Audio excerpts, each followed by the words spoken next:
So in the last class we have started basic properties of the system, and we have seen in the last class that stability of the system, how a system can be stability depending upon the input and output. Now this is the second property known as memory. So by the word memory we can think of that the system should have certain storage capacity. So depending upon the input and the output relation, we can say either the system doesn't have any does have any memory or not, depending upon the input. Now how we can define a system with a memory? A system is said to possess memory if its output signal depends on past or future values of the input signal. So a system, if it is having certain memory, so it uses the signal which will take the past values and future values as well. So the temporal extent of past and future values, so the different values of past and future inputs on which the output depends, define how far the memory of the system extended into the past or future. So if a system output depends upon past and future, so its extent, we need to find out its extent, how far it extended either in the past or in the future value. So in contrast, a system is said to be memoryless. A system is said to be memoryless since it doesn't have any memory if its output signal depends only on the present value of the input. Means the time, let us consider the time now we have been giving the input and the output is there, so there is no utilization of any memory or any past or future values of the input, so it is known as a memoryless system. So for example, a resistor which is a memoryless system, if we have been looking into the current which has been flowing through the resistor, so it takes into this kind of relation that IT is equals to 1 by R VT. So IT flowing through in it response to the applied voltage VT is defined by IT is equals to 1 by R V of T. Okay, so a resistor is a memoryless device, we can say. On the other hand, an inductor has memory since the current IT which is flowing through this inductor is related to applied voltage VT is something like that. IT is equals to 1 by L integration minus infinite to infinite V tau d tau. So in this case, this voltage on the inductor depends upon the past values and the current time. So it is extended from minus infinite and up to the time where we have been considering the current, in the time at which we have been considering the current is flowing. So this kind of system, for this case let us consider the inductor on which the current is flowing. It is a memory system. It is having certain memory on this inductor. So let us take this example. Yn is equals to 1 by 3 xn plus x of n minus 1 plus x of n minus 2. So if we have been looking into this kind of output, so it depends upon the present input, that is xn, and two past out inputs, that is x of n minus 1 and x of n minus 2. So this kind of output, if we have been considering some system is been producing this kind of output, so that system should have certain memory because it depends upon present xn as well as the past input x n minus 1 and x n minus 2. Since the value of output yn at time n depends on the present and on two past values of the input signal xn. So this kind of output produced by the system, that system is having certain memory in it. Now let us consider this kind of output yn is equals to x square n is memoryless since the value of the output yn at time n depends only on the present value. This x square n, so it is a square, there is no problem, but the time instant where it has been producing, when it has been producing the output, it depends upon the input at that time instant only. So n depends only on the present value of the input signal xn.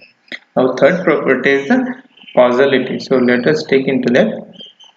A system is said to be causal, just the word is causal, if the present value of the output signal, present value of the output signal depends only on the present or past values of the input signal.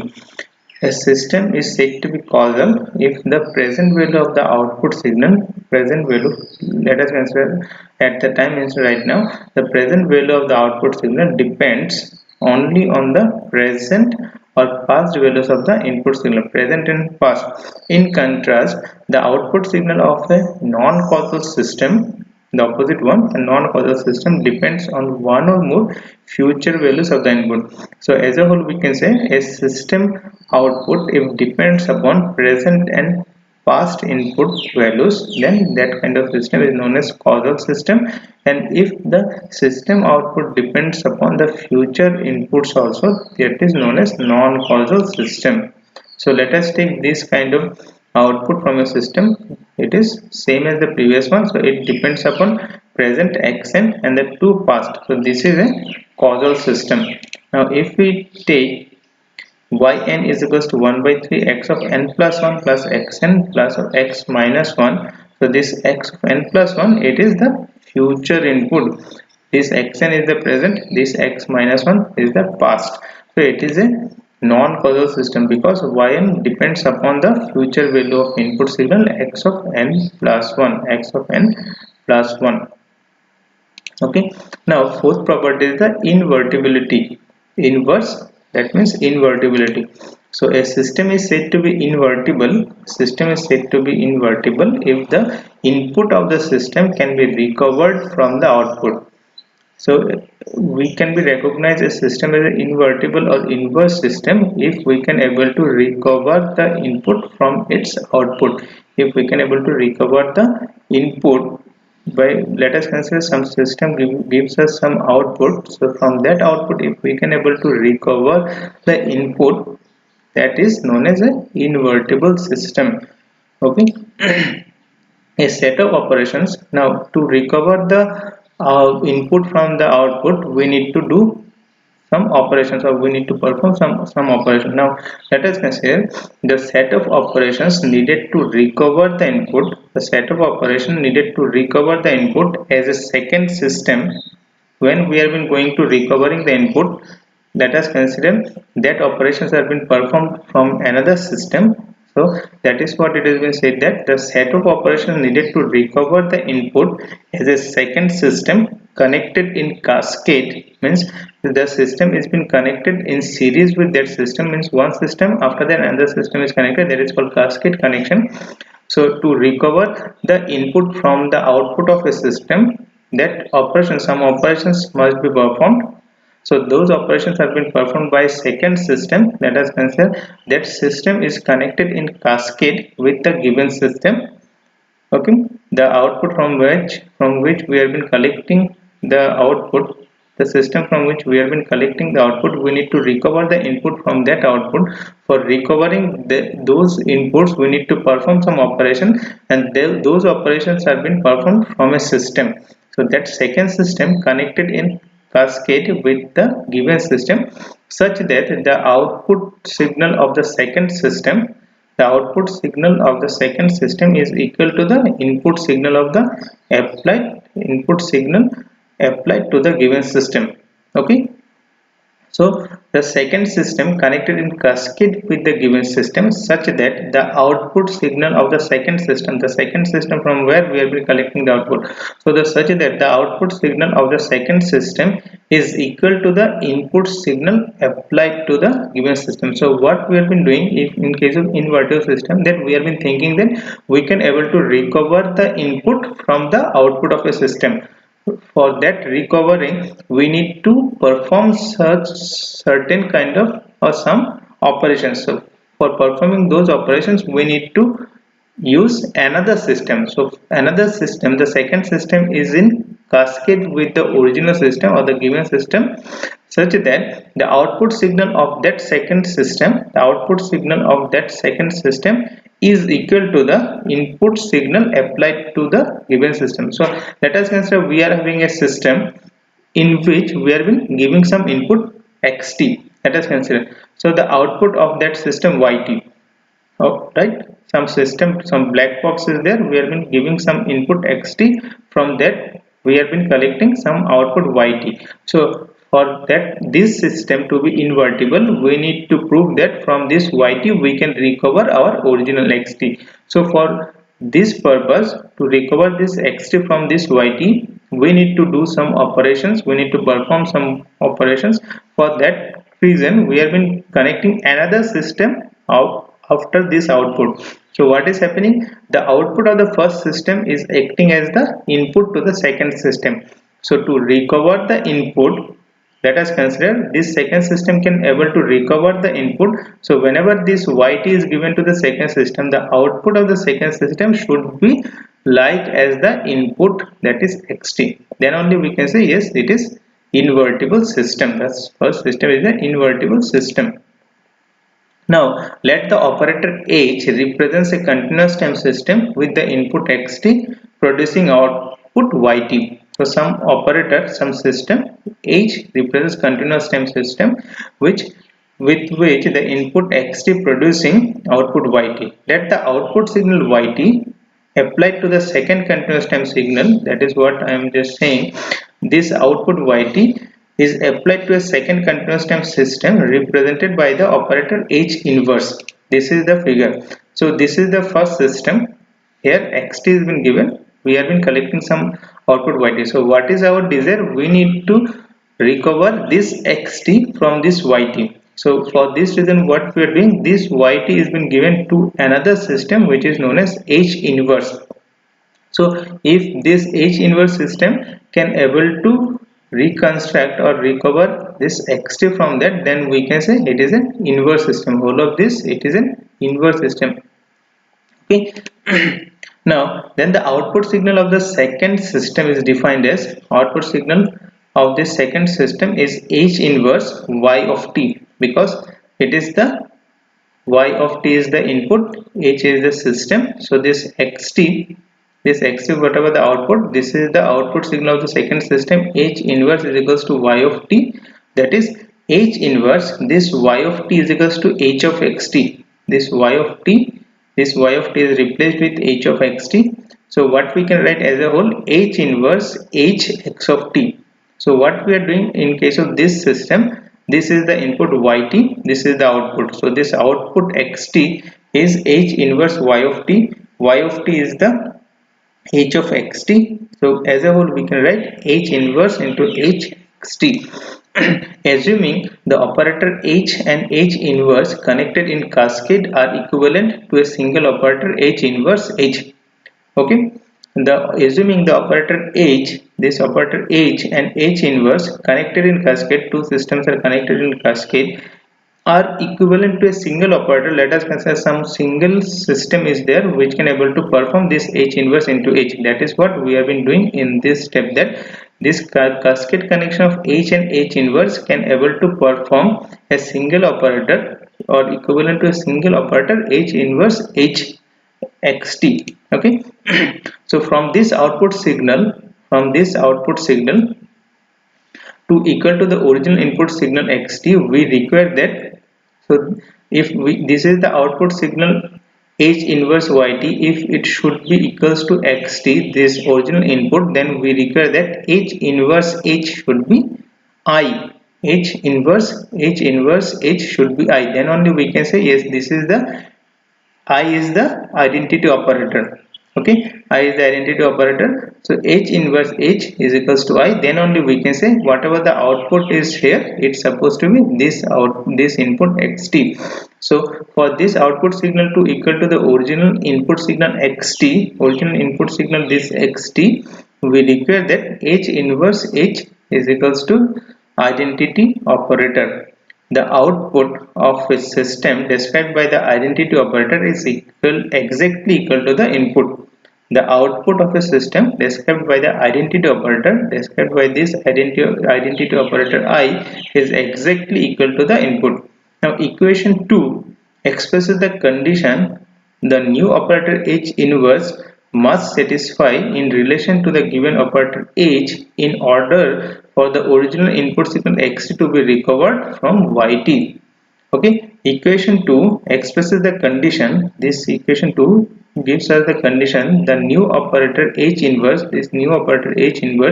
must satisfy in relation to the given operator age in order for the original input xt to be recovered from this yt. This is the condition must need to be satisfied to recover this xt from this yt. The operator h inverse is called the inverse operator.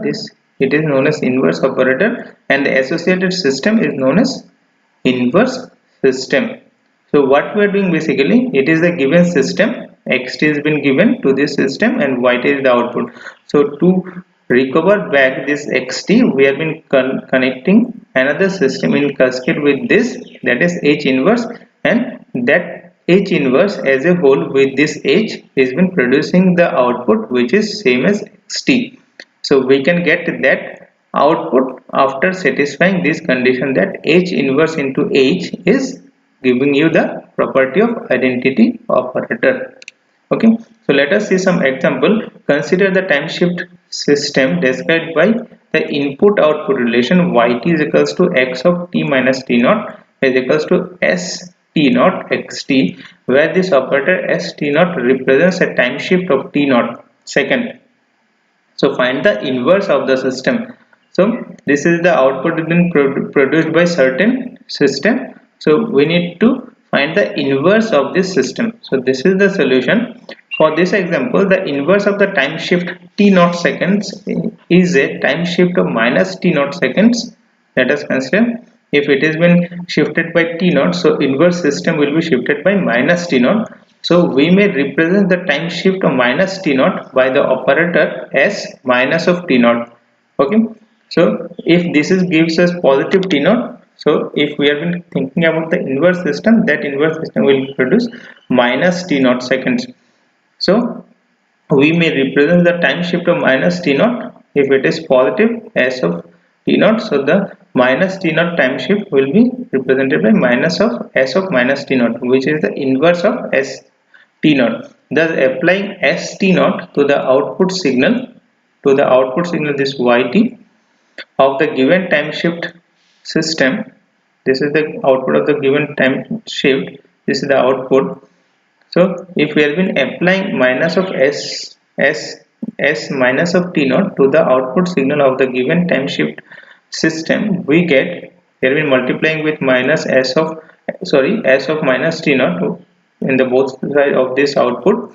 So we have been getting something like that, s minus of t naught yt is equals to s minus of t naught s t naught of xt. So it is s minus of t naught s t naught xt. So for this output signal to equal to the original input signal, if this is the output signal after applying to an inverse system, this is the output. So if this output signal to be equal to the input signal xt, we require that this s of minus t naught into s t naught should be equals to identity operator. That is what we have been seen in previous section, that this should be identity operator, then only we can able to reconstruct or recover the input xt from this yt. Okay. Another example, show that this square law system described by the input output relation is not invertible. It is not invertible, we need to prove. So note that square law system violates the necessary condition for invertibility, namely the distinct input must produce distinct output. Okay, so two distinct input must produce two distinct outputs. Specifically, the distinct input xt and x of minus t produce the same output yt. So if we have been applying xt and x of minus t, then it's supposed to produce the same output yt. So distinct input must produce distinct output, but for this case distinct input not even producing distinct output. So square law device is, or square law system is not invertible in nature. Fifth property is the time invariance property. So a system is said to be time invariant if a delay or time advance of the input signal leads to an identical time shift in the output signal. So what it says, a system is time invariant if a delay, if we have been doing some delay in the input signal or doing some time advancement in the input signal, that will leads to produce the same output signal which is having the same identical time shift. Okay, if a delay or time advance of the input signal leads to an identical time shift in the output, either we have been doing some delay, either some time advancement has been there. Depending upon that, irrespective of that, the time shift in the output signal should be identical in nature. So let us see how.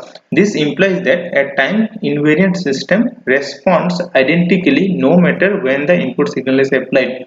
Okay, so when either it is in the past, either it is in the future, either it is in the present, depending irrespective of the input signal, the output is not at all changing. So invariant system responds identically no matter when the input signal is applied. So another way we can define something like that: the characteristics of the time invariant system do not change with time. The characteristics of the time invariant system is not at all changing with time, otherwise the system is time variant. Otherwise that system will be time variant.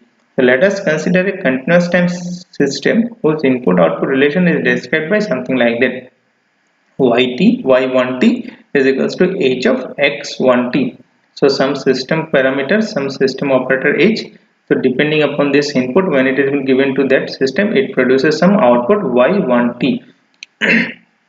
Suppose the input x1t is shifted in time by t naught second. This input x1t is shifted in time by t naught second, results in x1 t minus t naught, that is x2t. The time shifted input x2t is equals to x1 t minus t naught, or some time shift operator st naught with xt. Okay, so this st naught second bracket xt represents it has been time shifted by t naught seconds. Let y2t be the output signal of a system H produced in response to the time shifted input, that is x1 t minus t naught. So depending upon this input x1 t minus t naught, the output of certain system with properties with operator H produces the output y2t is equals to h of x1 t minus t naught due to this input. So h of st naught xt, time shift operator with xt. So we can take this h, something like that, h into st naught xt. So this y2t is the output due to this time shifted input x1 t minus t naught. So this is the representation. Let us consider this st naught is the time shift property of the system, time shifting operator for that system. When we have been giving x1t to that system, the input x1t is shifted by t minus t naught, that is x2t is equals to x1 t minus t naught. So this system gives some time shifted output depending upon the input. So if there is input x1t, so this system does the time shifting x1 t minus t naught. Now when this input has been given to this system where it is having operator h, it produces some y2t of this kind. Y2t is equals to h of x1 t minus t naught. Now suppose y1 t minus t naught represents the output of a system h shifted in time by t naught second. Suppose this y1 t minus t naught is the output which is time shifted. This y1 t minus t naught itself, it is time shifted by t naught second. Let us consider. So y1 t minus t naught is equals to time shift operator in the output to st naught y1 t or st naught. This y1 t is due to this input along with this operator h x1 t. We have been replacing y1t with h of x1t because this is the output of a system. This h is the operator, system operator, and x1t is the input. So whenever this x1t is given to a system h, it produces the output. So what we are doing here, this output is time shifted y1 t minus t naught. So which is equals to s t naught, y1 t is equals to s t naught. We have been replacing y1 by h of x1 t. So it is same as st naught h x1t. So what we are doing here, basically we have been doing the time shift in the output signal of a system. output signal of the system is time shifted. So the graphical representation is something like then this input x1t is given to some system with operator h, the output is there y1t. Now this y1t is given to a system where it gives some time shift. So previously it was time shift first, then it is given to a system. Now first this signal is given to a system, then time shift second. So y1t gives some y1t is having some time shift depending upon this s t naught, so it is y1 t minus t naught. Okay, the difference is previously time shift is first, now time shift is in second. So the system is time invariant if the output y2t, if the output y2t and y1 t minus t naught, y2t is previous output, this y2t is produced due to this time shift in first in the input signal. Now y1 t minus t naught, y1 t minus t naught is due to the time shift in second stage.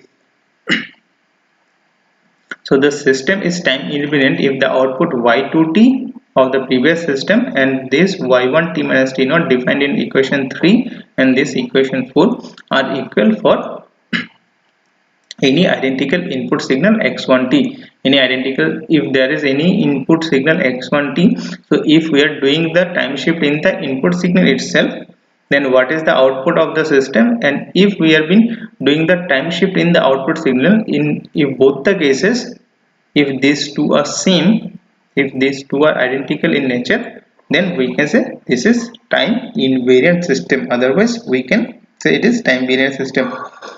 Hence, we require that HST naught means time shift in the second stage and ST naught H means time shift in the first stage or the first one. If these two are same, then we can say it is a time invariant system.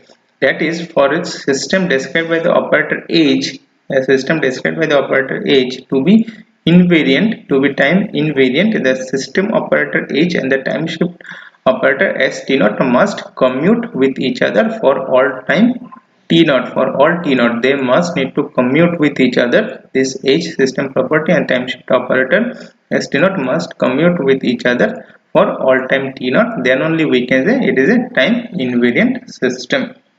Okay, otherwise it will be time variant system.